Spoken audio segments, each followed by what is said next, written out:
नमस्कार, आप देख रहे हैं लोक जन संदेश। मैं शामिन हुसैन।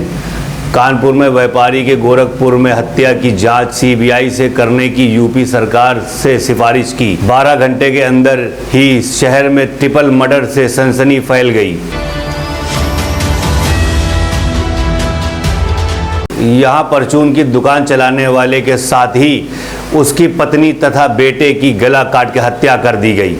कानपुर के व्यापारी की गोरखपुर में हत्या की जांच सीबीआई से कराने की यूपी सरकार की सिफारिश के 12 घंटे के अंदर ही शहर में ट्रिपल मर्डर से सनसनी फैल गई।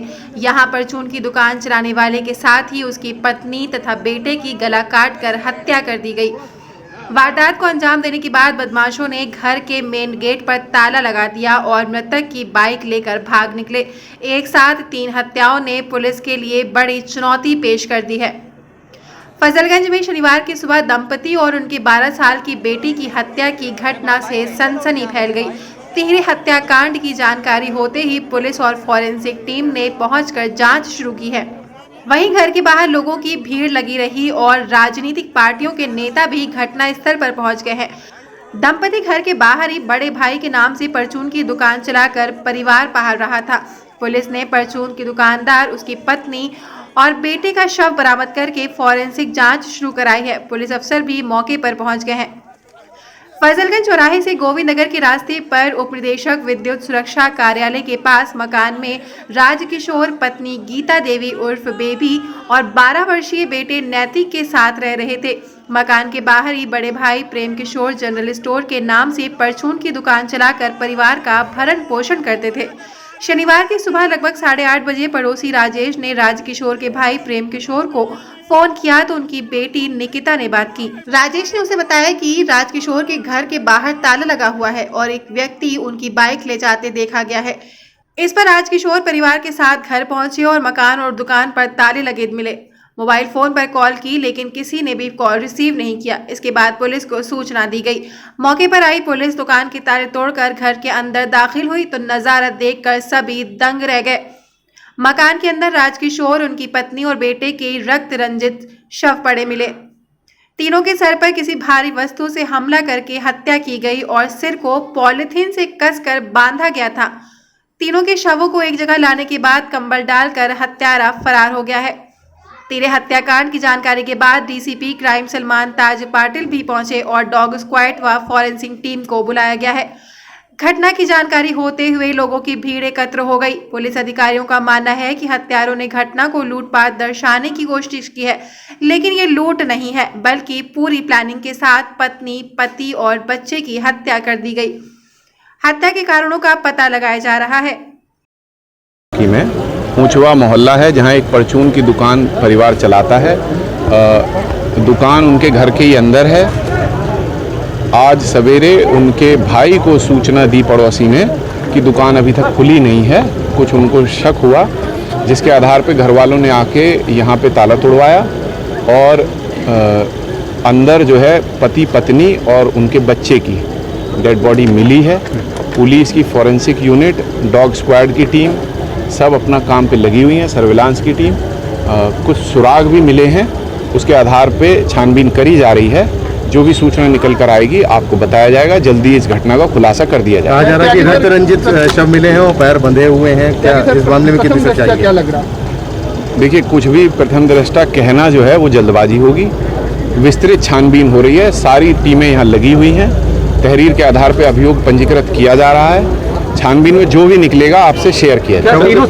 तीनों शवों के पैर बंधे हुए हैं। उनकी फोटोग्राफी की गई है, पंचनामा भरा जा रहा है। एग्जैक्ट सिचुएशन क्या है, कैसे है, वो आपको जैसे ही वहाँ की रिपोर्ट तैयार हो जाती है आपके साथ शेयर करेंगे। लूट भी की गई, मोटरसाइकिल लूट करके ले गए। अभी कुछ भी कहना जो है संभव नहीं है। हाँ, घर से एक बाइक गायब है, मिसिंग है। पूरा सामान वगैरह बिखरा हुआ बताया जा रहा, ताले भी टूटे हैं। अब उस सब की पूरी छानबीन करी जा रही है कि कौन सा किस चीज़ का क्या मकसद है, किस मकसद से ये धारदार हथियारों का भी इस्तेमाल हुआ है। अब वो किसी भी चीज़ को बिना वेरीफाई करे हुए कहना जल्दबाजी होगी। क्या किस तरीके की वारदात लग रही है? अभी ऐसा दिखाई दे रहा है प्रथम दृष्टया, तो बाकी तो जांच के बाद सारे तथ्य आएंगे निकल करके। ये दिख रहा है कि वहीं कोई ऐसा अपना ही उनका निकट का जो अंदर था और उसने ऐसी घटना करी और बाहर से ताला लगा के उनकी गाड़ी भी लेकर के चला गया, यानी कोई बहुत ही निकट का व्यक्ति। ये मुझे लगता है कोई पेशेवर अपराधी नहीं होगा, लेकिन कोई पारिवारिक ही। अब कारण क्या है ये तो सब अभी पोस्टमार्टम रिपोर्ट के बाद और इसकी जांच होने के बाद सब आएगा। लेकिन अपराधी किसी भी स्तर का होगा, चाहे वो कोई मिलने वाला हो, चाहे पेशेवर अपराधी हो, किसी भी स्तर का होगा, वो बचेगा नहीं। हम सब जिम्मेदार लोग हैं और जिम्मेदार सरकार है जो अपराध पर और कानून व्यवस्था पर जीरो टॉलरेंस की नीति के आगे बढ़ रही है। कंजेस्टेड एरिया है, अंदर पे आपने देखा कि एक छोटे से कमरे में ही वो परिवार के तीनों लोग जिनकी हत्या कर दी गई है। अब ये पीएम के बाद और जांच आने के बाद तथ्य निकलेंगे और अपराधी निश्चित रूप से कड़ी सजा पाएगा। ये हम लोग भी व्यवस्था देखेंगे। हत्या करने वाले लोग बेखौफ हो गए हैं। कल अभी बर्रा में एक घटना हुई, बर्रा में हर्ष यादव की हत्या हो गई। 3-4 दिन पहले गोरखपुर में मनीष गुप्ता की हत्या हुई थी, अभी उनकी चिता ठंडी नहीं हुई। उसके पहले एक यह और घटना हो गई फजलगंज में, एक ही परिवार के लोगों को यहाँ पे हाथ पैर बांध के मार दिया गया। 3 लोगों को अभी हमें पता चला है और हम लोग यहाँ पर मौके पे आए। ये देख लीजिए पूरे प्रदेश में जंगल राज है, पूरे प्रदेश में जंगल राज है। और कानपुर की तो हालत सबसे ज़्यादा खराब है, कानपुर की हालत सबसे ज़्यादा खराब है। आसपास लगे सीसी कैमरे के फुटेज खंगाले जा रहे हैं। वारदात के बारे में आसपास के लोगों से पूछताछ की जा रही है। कानपुर में गोरखपुर हत्याकांड की आंच अभी ठंडी भी नहीं पड़ पाई है कि शहर में अपराध का ग्राफ बढ़ता जा रहा है। कानपुर के सचियांडी थाना क्षेत्र में टिकरा गांव पास में 2 दिन पहले भाजपा कार्यकर्ता और बिल्डिंग मटेरियल कारोबारी की हत्या के दूसरे दिन ही तिहरे हत्याकांड से शहर में सनसनी फैल गई है। इसके बाद 1 अक्टूबर को रात 10 बजे बर्रा 2 सब्जी मंडी में बीच चौराहे पर सपा नेता हर्ष यादव की गोली मारकर हत्या कर दी गई। इसके पास काफी आ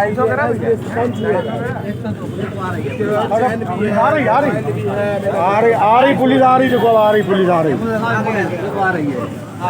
इसके मोबाइल पर सब है ना। मोनू या कौन है?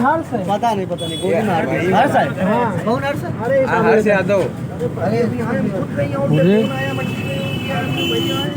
अंकल सफारी खड़ी थी ऐसे उसकी, तो हर्ष की गाड़ी ऐसे खड़ी थी, तो हर्ष की गाड़ी ऐसे खड़ी थी, तो वो क्या बोलते बैक करने के लिए कहा उसने, तो हॉर्न दिया। क्या नाम था उसका? बैक नहीं कर, नाम क्या? शिवम नाम है शायद, नाम हमें का वो भी नहीं पता, उसका भी कंफर्म नहीं पता है। मिले यहीं रहता है, मंडी में ही रहता है, जो भी नाम था। तो हर्ष ने हॉर्न दिया तो उसने गाड़ी बैक नहीं करी, तो हर्ष ने कहा ठीक है मत करो। हर्ष अपना सीधे निकल गया, तो हर्ष के पास फोन आता है कि कहाँ गाड़ी घुमा के आया, तो गुंजन से कुर्सी खींची ऐसी बैठ गया और मतलब ऐठनबाजी करने लगा, तो हर्ष ने भी खुद कुर्सी खींची। कल रात बर्रा क्षेत्र में घटना हुई जिसमें कि हर्ष यादव नाम के एक व्यक्ति की गोली मार करके हत्या की गई। इसकी विवेचना की गई, इसमें पाया गया कि शिवेंद्र यादव नाम का एक इसी का साथी है जिसके साथ नशेबाजी को लेकर के कहासुनी हुई, झगड़ा हुआ और इसने हत्या की। अभी जल्दी ही सुबह इसको दबिश दे करके पकड़ा गया है एक साहसिक भीड़ में और शिवेंद्र को बर्रा थाने पे लाया गया है। इससे पूछताछ चल रही है। अभी तक की प्राप्त जानकारी के अनुसार दोनों मृतक भी और मारने वाला भी